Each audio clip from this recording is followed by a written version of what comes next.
Assalamualaikum warahmatullahi wabarakatuh. Perkenalkan, nama saya Feby Mariska. Sini saya membuat video tentang mengenai pembelajaran part of speech. Tapi video kali ini lebih fokus membahas atau belajar tentang noun ataupun kata benda. Selamat menonton dan selamat belajar teman-teman. Oke. Di sini tadi sudah dijelaskan sedikit di awal video kalau video ini akan membahas tentang part of speech atau jenis kata. There are 9 types of categories of words. Nah, pertama itu ada kata benda atau disebut juga dengan noun. Lalu ada kata kerja yang disebut juga dengan verb. Yang ketiga, itu ada kata kerja bantu atau auxiliary verb. Keempat, ada kata sifat atau disebut juga dengan adjective. Nah, selanjutnya ada kata keterangan atau disebut juga dengan adverb. Lalu ada kata ganti atau disebut juga dengan pronoun. And the next, kata depan atau disebut juga dengan preposition. Dan ada kata hubung atau disebut juga dengan conjunction. Dan terakhir ada kata seru atau interjection. Oke, dari ke-9 tipe ini, untuk video ini kita akan lebih fokus kepada yang nomor 1, atau kata benda. Dan disebut juga dengan noun. Oke, let's start. Noun, kata benda. Apa sih yang terbayang di kamu jika mendengar kata benda? Apakah itu orang, tempat, ataupun benda? Ya, hal-hal itulah yang disebut dengan kata benda. Namun, tidak hanya 3 hal itu yang termasuk kata benda. Nah, kata benda di sini ada bisa seperti person atau orang. Kamu bisa lihat di sini contohnya. Ada seperti benda mati table or meja. Bisa juga tempat seperti yang sebelumnya saya mention. Itu seperti hospital or school or library and etc. And glass or glass and bag or tas. Ya, ini semua termasuk contoh dari kata benda atau noun yang ada di sekitar kita. Nah, di dalam kata benda atau noun itu ada 6 kategori. Yang pertama itu ada orang atau person, lalu ada hewan atau animal, ada tumbuh-tumbuhan atau plant, ada benda atau thing, ada abstract or abstract, and tempat or place.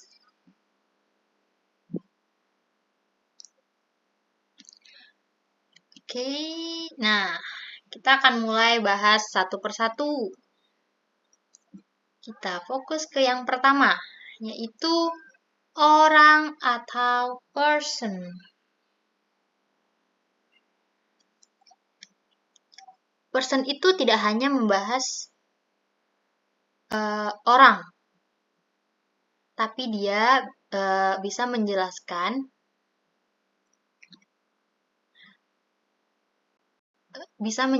seperti ada nama, ada title, ada gender, or age.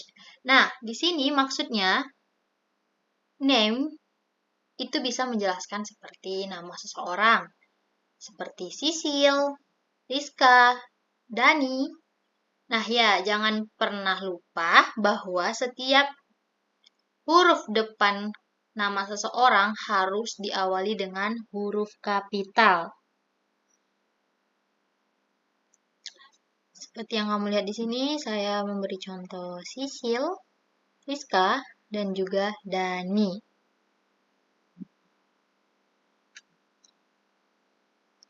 Lalu ada title. Title ini juga bisa disebut dengan job title. Itu seperti sebuah kerjaan, sebuah posisi, ataupun jabatan. Nah, di sini saya memberikan contoh title itu seperti student. Student ini merupakan seperti ya, pekerjaan bagi mahasiswa. Jadi saya memberikan contoh student pada title. And the next is gender. Nah, apa sih yang terpikirkan di kalian atau terbayangkan ketika mendengar kata gender? Nah, apa sih yang terpikirkan itu seperti man, female, boy, or girl. Ya, itu semua termasuk pada gender. Dan gender ini merupakan penjelasan dari orang atau person. And the last is about age. Nah, kita juga bisa mendeskripsikan orang dengan age. Seperti contoh yang saya berikan, itu ada baby or teenager. Or old.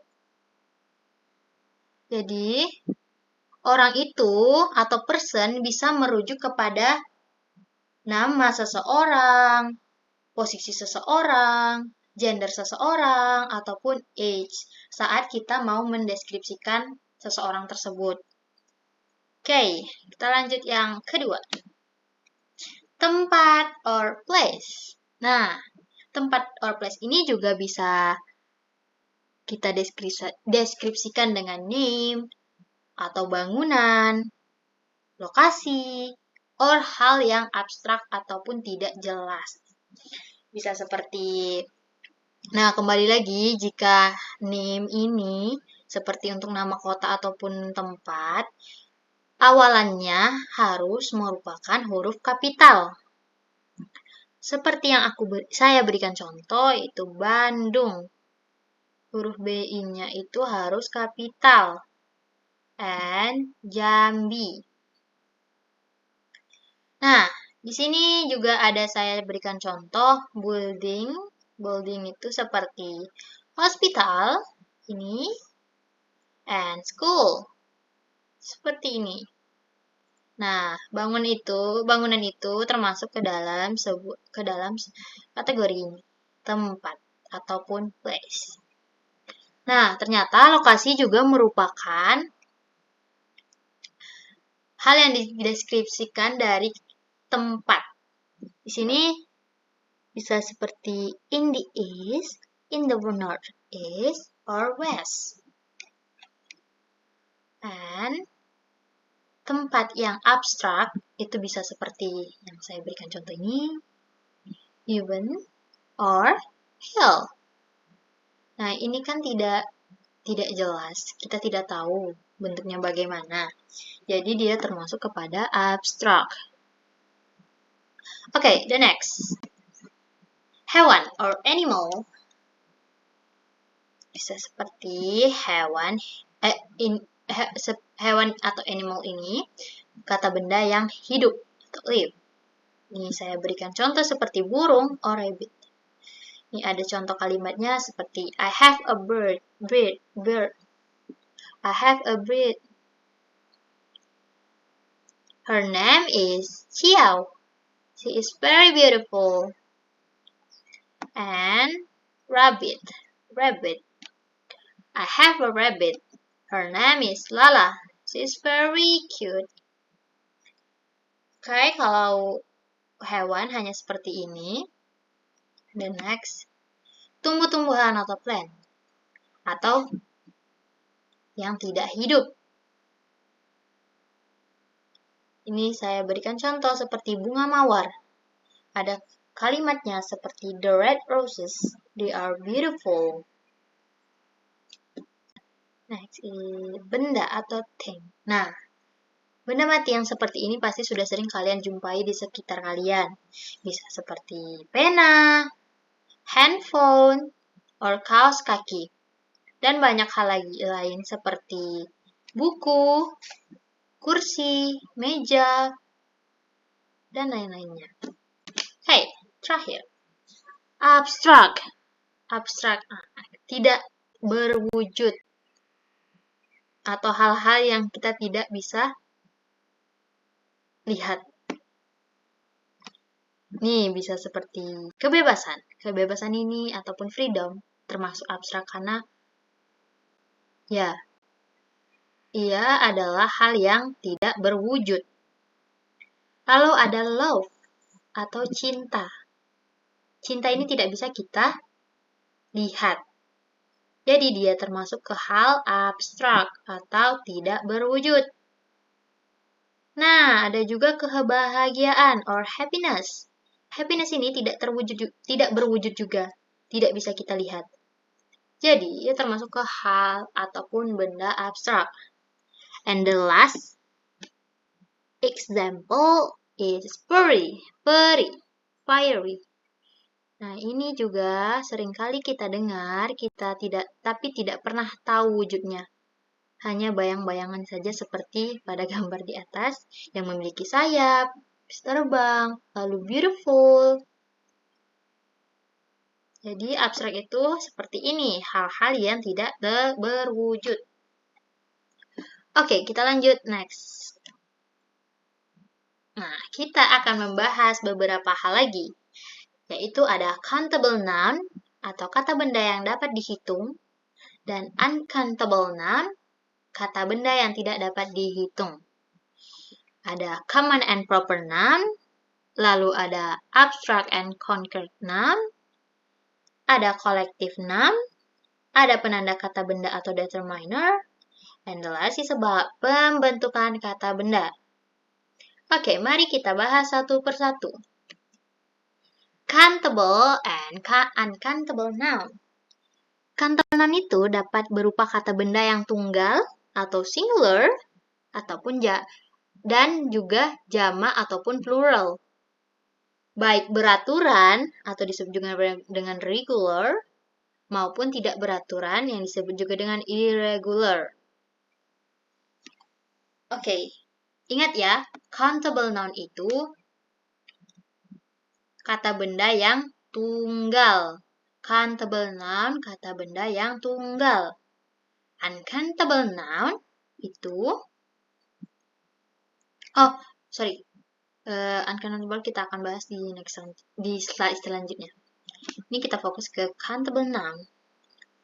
Nah, di sini ada regular countable plural noun dan irregular countable plural noun. Itu akan mengalami perubahan bentuk, sedangkan uncountable noun tidak pernah mengalami perubahan bentuk. Nih, contoh dari countable noun. Ya, kalian bisa lihat. Countable noun adalah kata benda yang bisa dihitung. Nih, saya highlight dengan warna yang berbeda. Kalau countable noun itu kata benda yang bisa dihitung. Sini ada contoh book or buku, banana or pisang, apple or apple, and restaurant. Nah, ada dua artikel yang kalian harus ingat selalu seperti a and n. Untuk bentuk singular, kita menggunakan dua artikel ini. Nah, perbedaan saat menggunakan itu seperti ini, book. Kalau dia singular atau hanya satu, kita hanya menggunakan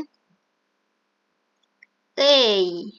Ataupun katanya bukan dari a, i, u, e, o. Nih, seperti a book, a banana, an apple. Ini digunakan in karena huruf a ini merupakan huruf konsonan. E, I, U, E, O. Jadi, kita menggunakan N. Restaurant. A restaurant. Ini sama seperti book ataupun banana, hanya menggunakan E. Karena dia bukan huruf konsonan. Oke. Jika akhirannya S atau ES, itu merupakan bentuk jamak ataupun plural. Lebih dari satu. Seperti books, itu disebut books karena bukunya lebih dari satu. Kita akan tambahkan S di ujung. Sama seperti ini, bananas, and 2 apples, sama restaurants. Oke. Uncountable noun itu merupakan kata benda yang tidak bisa dihitung jumlahnya. Uncountable noun, kata benda yang tidak bisa dihitung jumlahnya. Di sini ada dua jenis, yaitu seperti many and much. Nah, bedanya many dan much ini bisa kalian lihat bahwa many itu digunakan untuk kata benda yang bisa dihitung. Sedangkan much untuk kata benda yang tidak bisa dihitung.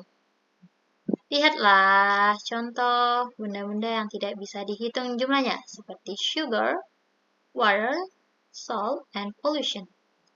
Tapi di sini saya memberikan dua kalimat untuk contoh menggunakan kata many or much. Seperti, how many books do you have? Di sini menggunakan kata many karena buku itu bisa dihitung jumlahnya, seperti 2 buku, 3 buku, 4 buku, ataupun 5 buku. Sedangkan ini, saya gunakan much.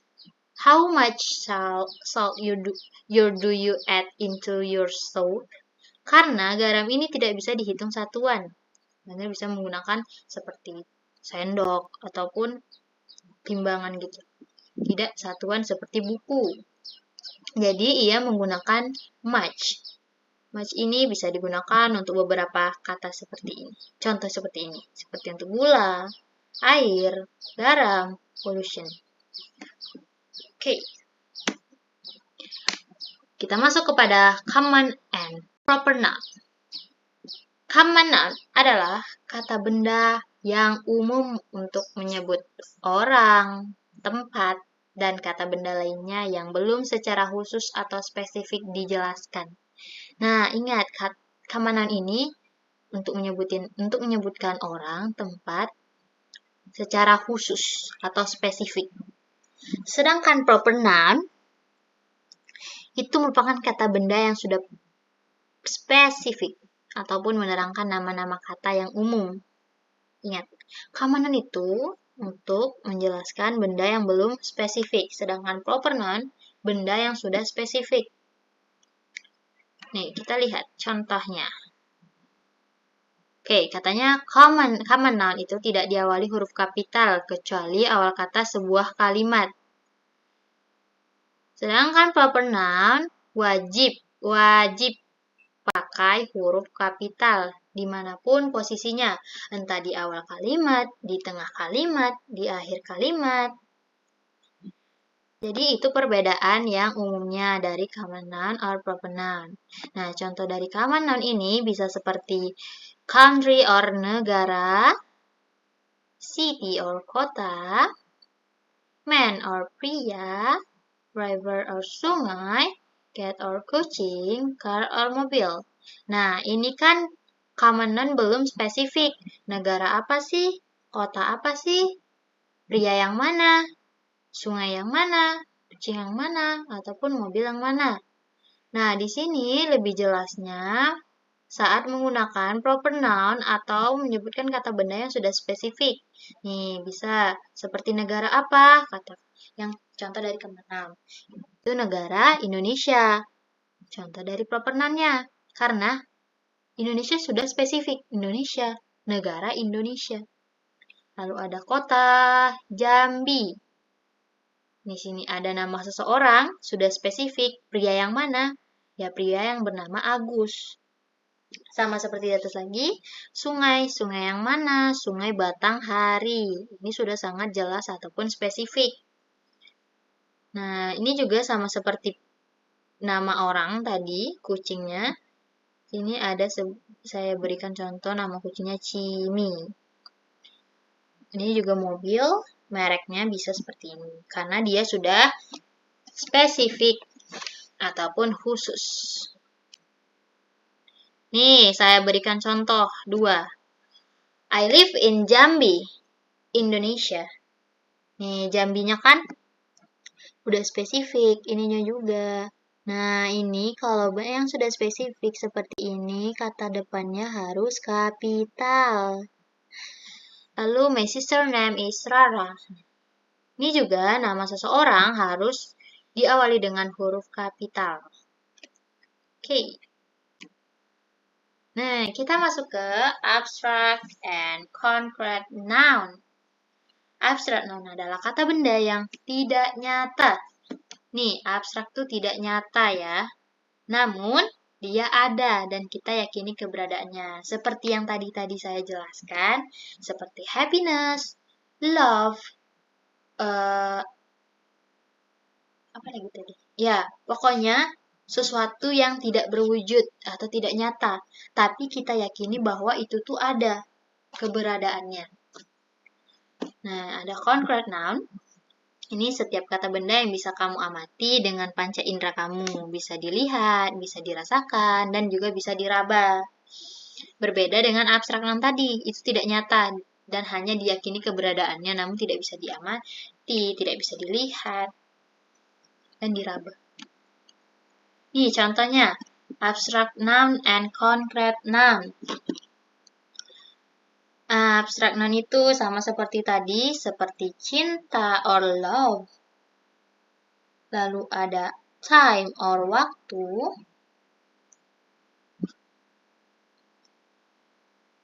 Ada energy and education. Sedangkan concrete noun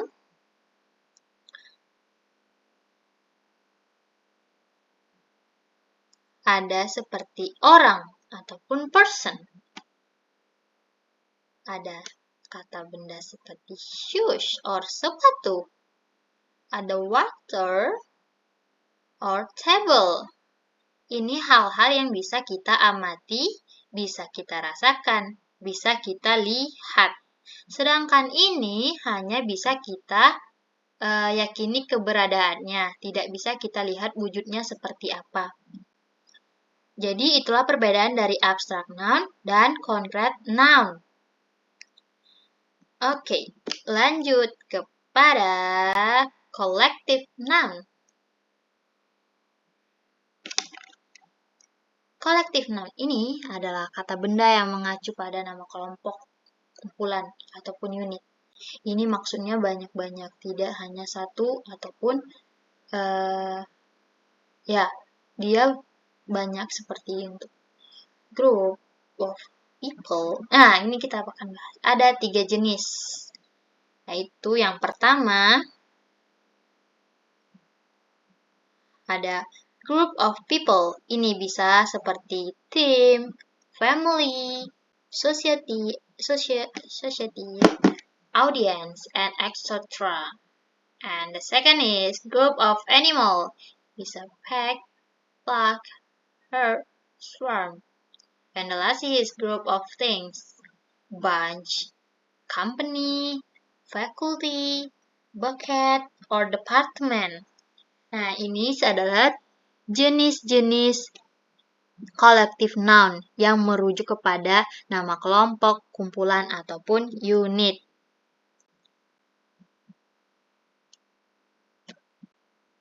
Nih, saya ada memberikan contoh kalimat collective noun. Yang pertama itu ada group of people. Di sini saya memberikan contoh seperti kalimat My friend is in Korean. Lalu yang kedua ada group of animal. I see her of big lion in the zoo.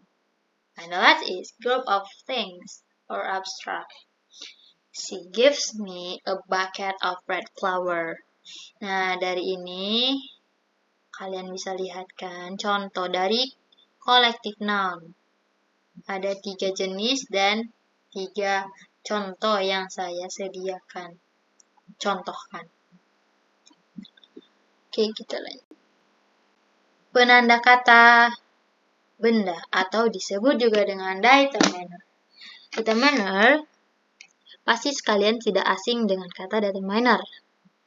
Nah, determiner itu merupakan determiner itu biasanya terdapat pada kata-kata tertentu yang terletak di depan suatu kata benda. Di depan suatu kata benda yang digunakan sebagai petunjuk benda mana yang sedang dibicarakan. Kata penanda tersebut itulah disebut dengan determiner. Ini ada countable noun and uncountable noun. Di sini countable noun itu bisa seperti menggunakan determiner seperti ini. A or an, the, some, any. Ada this, that, this, those. Ada none, one, two, three. Ada many, a lot of, a large or great number of, a few, fewer, than, more than. Nah, kalau uncountable noun tadi, ini ingat ya, dia tidak bisa dihitung, sedangkan countable bisa dihitung. Ini seperti the, some, any, this, that, none, much. Nah, tadi masih ingat perbedaan money sama much? Money ini bisa dihitung, sedangkan much tidak bisa dihitung. A lot of, sama seperti ini. A large amount of, ya, a little, a less than, more than. Nah, ada contoh kalimat. Ada 4 contoh kalimat di sini. Yang pertama, there is my book. Itu adalah buku saya. Nih, di sini determinernya that. Yang kedua ada this is my mother. This here is determiner in this sentence. Ini adalah ibu saya. Lalu ada I have less money than him. Ini artinya uangku lebih sedikit dari uangnya. Less money than him. Kurang dari. Yang terakhir ada my sister more beautiful than me. Kakakku lebih cantik dariku. Ada kata determiner yang digunakan yaitu more than. Lalu kita masuk pada pembentukan kata benda. Ataupun ini adalah materi terakhir dalam video ini. Simak baik-baik ya. Pembentukan kata benda, ini ada 4 cara yang dapat dilakukan untuk membentuk kata benda. Sebagaimana berikut ini yang akan saya jelaskan. Pertama, dengan menambahkan akhiran pada kata kerja. Ada beberapa contoh di sini seperti yang pertama, man. Itu seperti kata arrangement, development. Yang kedua ada iron, location, action. Lalu ada action seperti expectation, explanation, initiation, ada definition, obligation, ons, guidance, perseverance. Ada huruf Y di sini seperti ditambahkan pada kata discovery. Ada ink. Sini contohnya seperti washing, singing. Ini ada bisa ditambahkan pada kata painter, dancer. Lalu ada are bisa ditambahkan pada kalimat seperti bisa ditambahkan pada sebuah kata kerja seperti beggar. Ada bisa ditambahkan seperti actor. In or assistant. Bisa ditambahkan pada kata employee. Age, marriage, and the last is true. The part 2, signature. True. The part true and signature. Nah, yang kedua ini biasanya bisa dibentuk dari kata benda abstrak noun, dengan menambahkan kata ship pada sebuah kata kerja seperti friendship. Ini kata aslinya yaitu friend, lalu ditambah di akhirannya itu ship. Ada juga seperti partner, tambahkan ship. Hood, childhood. Ini juga kata aslinya ada cuman sebatas ini.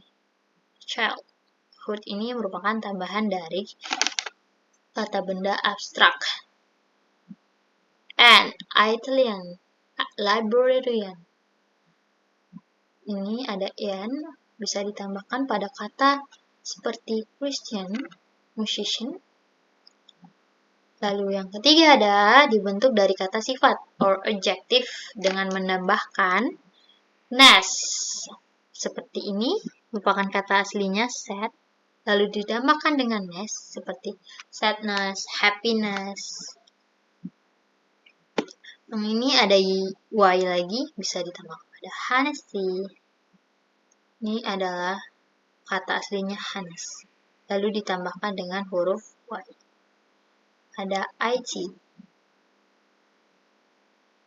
density, capability, ada CE, presence, difference. Itu merupakan kata tambahan akhiran yang merujuk kata sifat.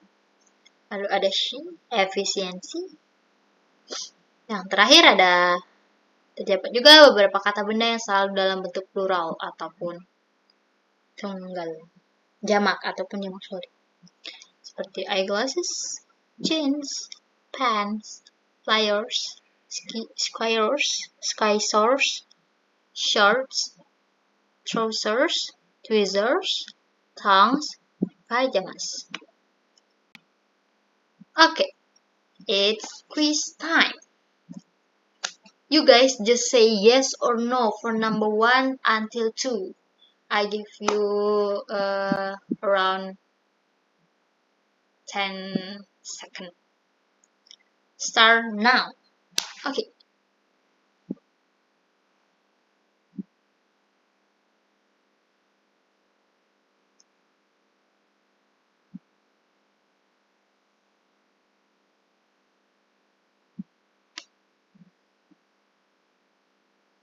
Done. Waktu kamu sudah habis, guys. Okay. Number 1. Apakah determiner that termasuk plural countable? Apa jawaban kamu? Apakah that termasuk plural countable? No, yeah. Determiner that itu termasuk pada singular countable. Karena apa? Karena that itu merujuk atau menunjukkan pada hal yang tunggal ataupun singular. Ya, lalu yang kedua ada, apakah those termasuk plural countable? Ayo, jawaban kamu apa? Yes, those termasuk plural countable karena kata those ini menunjukkan pada suatu hal yang lebih dari satu ataupun disebut dengan plural countable ataupun jamak. Nah, apakah kalian benar semua? Oke, kita akan melanjutkan soal berikutnya. I give you 10 seconds. Start now.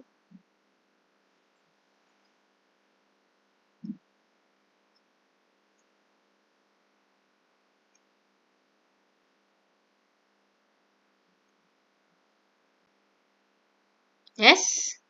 Done, guys? Oke, di sini cuman kalian hanya menyebutkan dua kata benda yang menyebutkan atau menuliskan dua kata benda yang akhiran berikut. Seperti ini, bisa seperti condition. Lalu yang keduanya ada action. Tapi kalian jika menjawab dengan kata yang lain, tapi dengan akhiran seperti itu juga tetap benar. Tidak harus sama seperti yang saya berikan contoh, ataupun yang saya sebutkan. Lalu yang kedua ada ends. Ini bisa seperti difference, prevents. Lalu yang terakhir ada man. Bisa arrangement, or development. Oke. Apakah kamu benar semua, guys? Dari kuis yang saya berikan ini. Oke. Sampai di sini dulu materi kita pada video ini. Terima kasih.